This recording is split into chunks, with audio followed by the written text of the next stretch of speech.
The first thing I did was to look at the clock as I entered the waiting room of the station at Loubain. And I found that I had to wait 2 hours and 10 minutes for the Paris Express. I had walked 20 miles and felt suddenly tired. Not seeing anything on the station walls to amuse me, I went outside and stood there thinking of something to do. The street was planted with trees, and on either side of road were houses of varying shapes and different styles of architecture. At the end of the street was a park. From time to time a cat crossed the street and jumped over the gutters carefully. A dog sniffed at every tree and hunted for scraps from the kitchens, but I did not see a single human being, and I felt restless and disheartened. What could I do with myself? I was already thinking of visiting a small cafe at the railway station, where I should have to sit over a glass of undrinkable beer and the illegible newspaper. Then I saw a funeral procession coming out of a side street into the one in which I was, and the sight of the hearse was a relief to me. It would, at any rate, give me something to do for 10 minutes. Suddenly, however, my curiosity was aroused. The hearse was followed by 8 gentlemen, one of whom was weeping, while the others were chatting together, but there was no priest, and I thought to myself, "This is a non-religious funeral," and I thought, but why this was a non-religious funeral?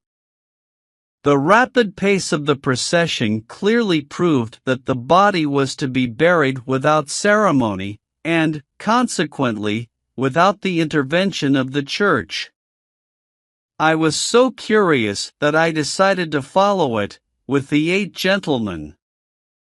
That would take up my time for an hour, at least, and I accordingly walked with the others, with a sad look on my face.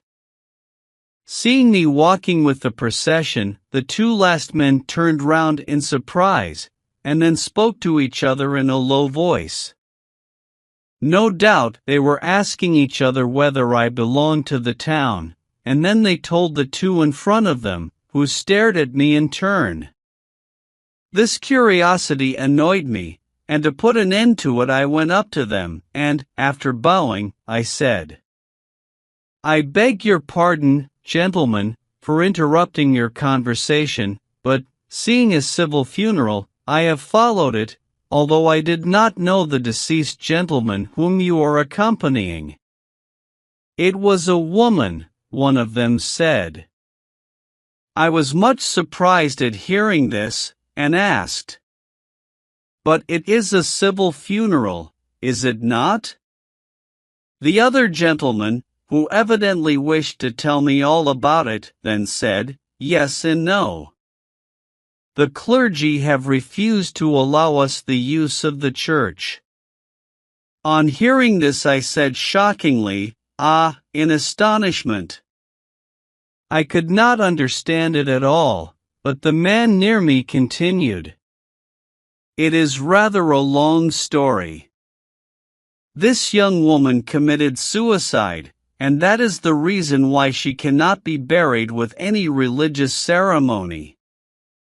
The gentleman who was walking first, and who was crying, is her husband."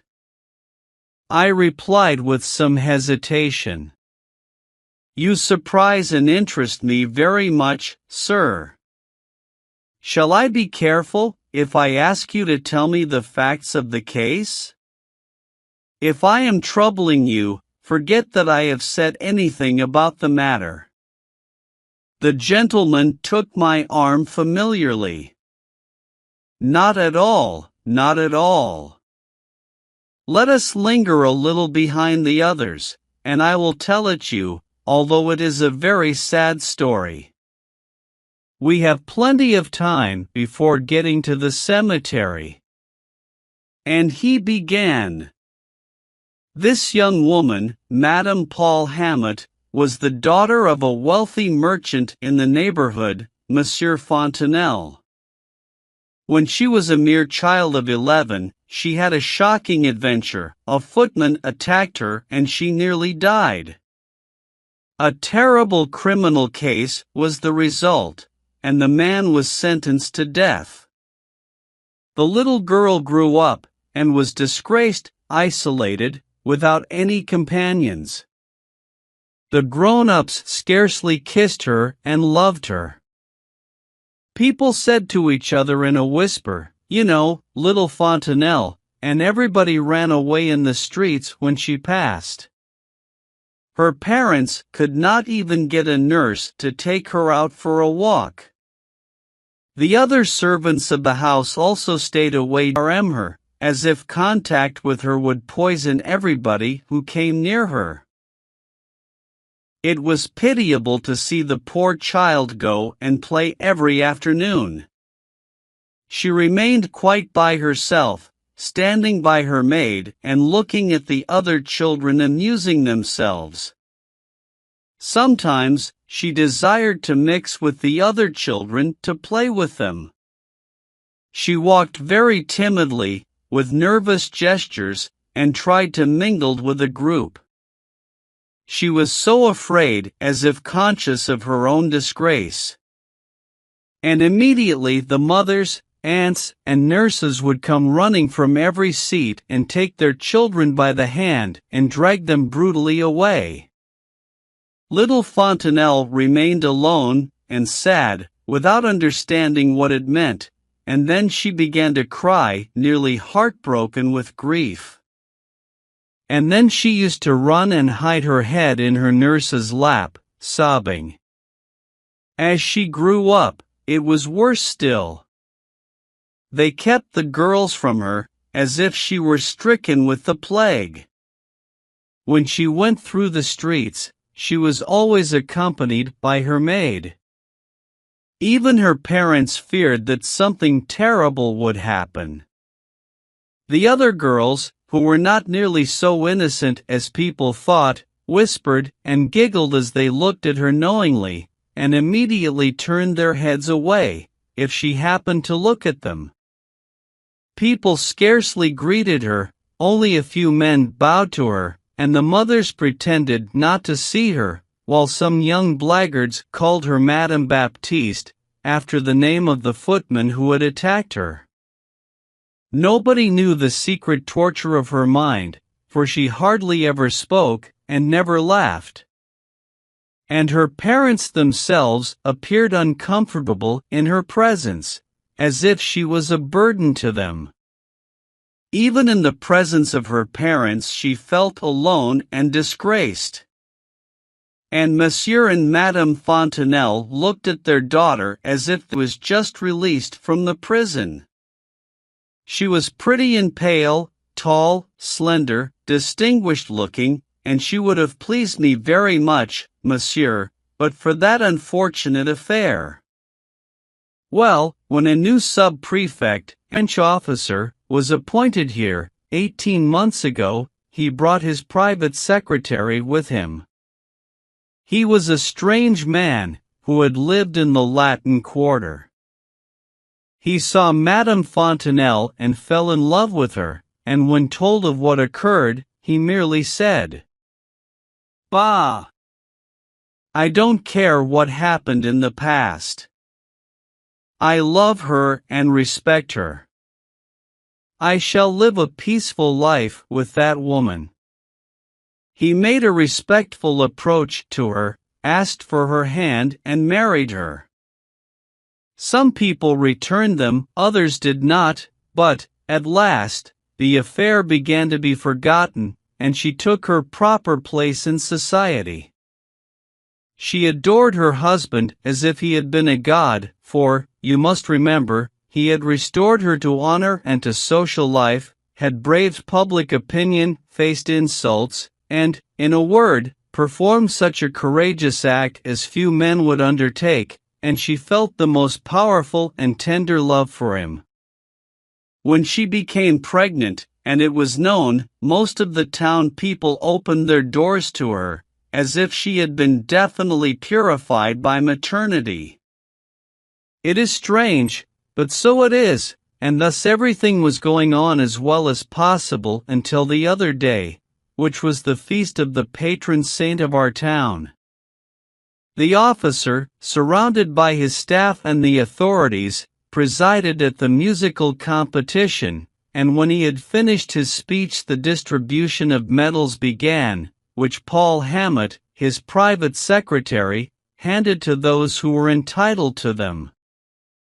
As you know, there are always jealous people who like to create a scene. All the ladies of the town were there on the platform, and, in his turn, the bandmaster from the village of Moormillen came up.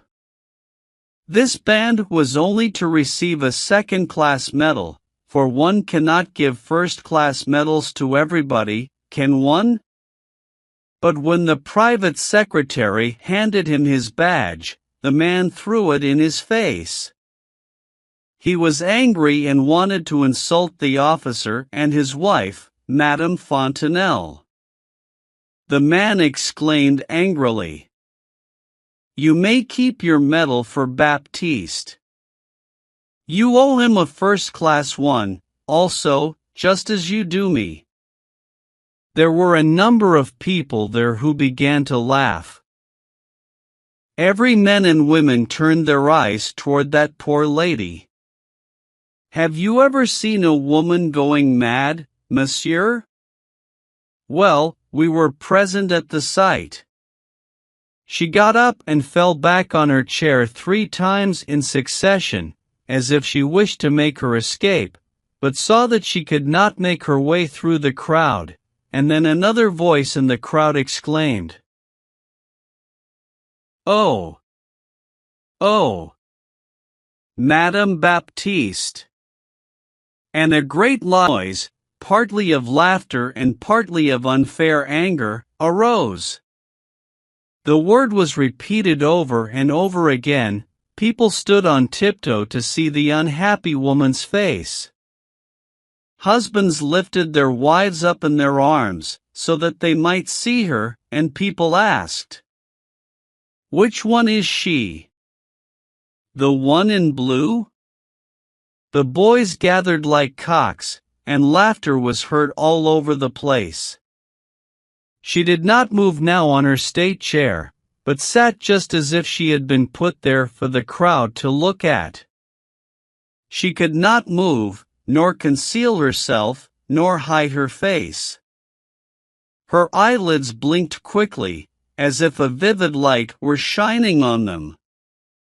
And she breathed heavily, as if she had ran a lot. Meanwhile, however, Monsieur Hammett had seized the bandman who was the troublemaker by the throat. And they were rolling on the ground together fighting. An hour later, as the Hammets were returning home, the young woman, who had not uttered a word since the insult, but who was trembling with fear, suddenly sprang over the wall of the bridge and threw herself into the river before her husband could prevent her. The water is very deep under the arches, and it was 2 hours before her body was recovered. Of course, she was dead. The narrator stopped and then added, "It was, perhaps, the best thing she could do under the circumstances. There are some things which cannot be wiped out, and now you understand why the clergy refused to have her taken into church." Ah! If it had been a religious funeral the whole town would have been present, but you can understand that her suicide added to the other affair and made families abstain from attending her funeral. And then, it is not an easy matter here to attend a funeral which is performed without religious rites. We passed through the cemetery gates and I waited, much moved by what I had heard, until the coffin had been lowered into the grave, before I went up to the poor fellow who was sobbing violently, to press his hand warmly. He looked at me in surprise through his tears and then said, "Thank you, monsieur." And I was not sorry that I had followed the funeral.